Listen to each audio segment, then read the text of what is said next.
Hi, I'm Teresa Belinsky. I'm a PhD student at C4DM, but today I'm going to talk about my master thesis, which I did at the MTG Music Technology Group at Universitat Pompeu Fabra in Barcelona. And it was supervised by Sergi Jordà and Besat Haki. And it's called Completing Audio Drum Loops with Transformer Neural Networks. And what I did, or the model that I built, was try to tackle the infilling task. And the infilling task consists in the context of drum loops in completing an audio drum loop by either adding one or more drum kit instruments parts or adding events or hits to all or part of the instruments in the drum kit. And for this talk, I'm going to focus on the first one, adding one or more drum kits instruments parts. So basically, if you might want to sample a part of a record you like that has a drum loop in it, and you want your system to add an instrument on top of it that wasn't present on it. I don't know, maybe the mid-toms, or I don't know, snare or something like that, snare or rim or something like that. So you just pass into the system in the audio form, and the system will generate some kind of symbolic representation for that.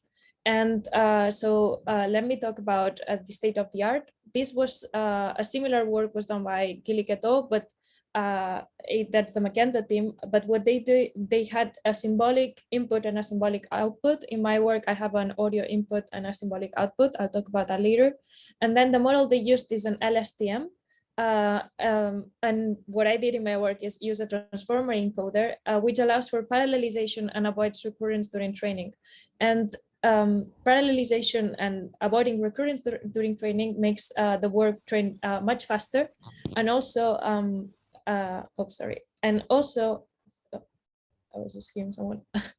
And also avoiding recurrence during training makes that you can potentially capture much longer dependencies in the sequence, right? So you're only constrained by your hardware instead of your architecture. So in LSTMs, you just pass items, you just need to process every item at a time. And with transformer encoders, you can just pass everything in parallel because it's based entirely on attention. So I'm now going to move, this is an overview of the model. It's an overview, yeah.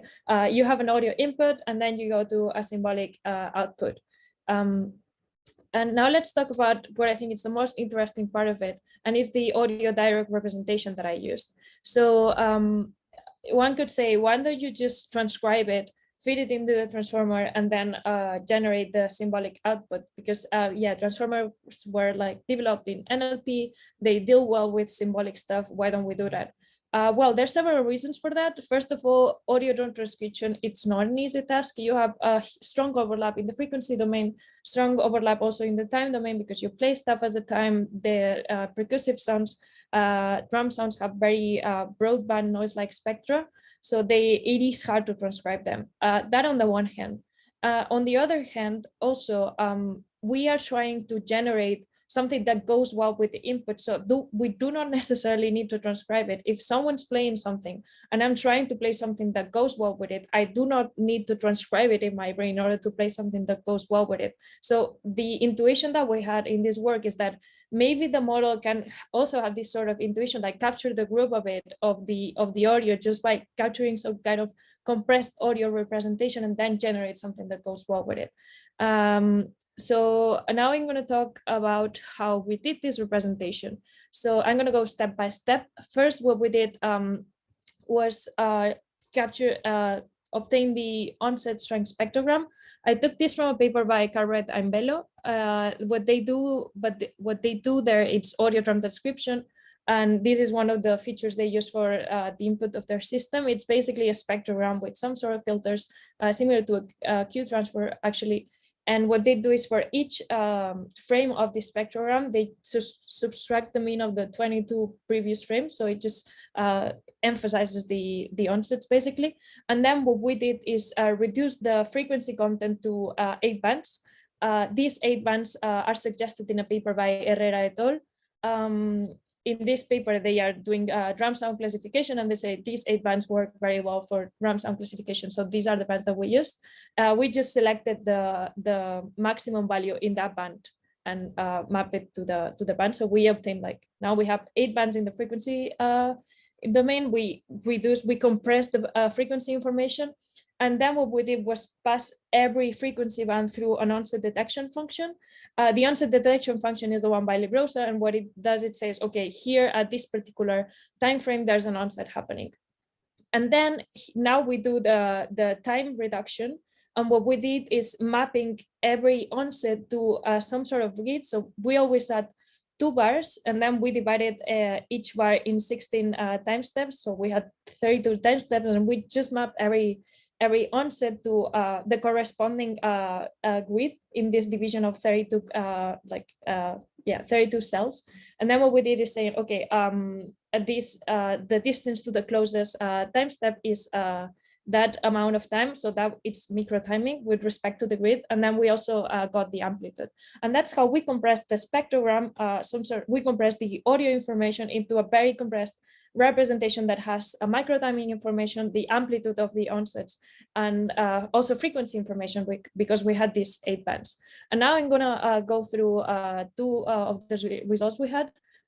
First thing we did was in filling closed hi-hats. We only used one sound font when generating the audio input. So all of the sounds came from the same drum kit.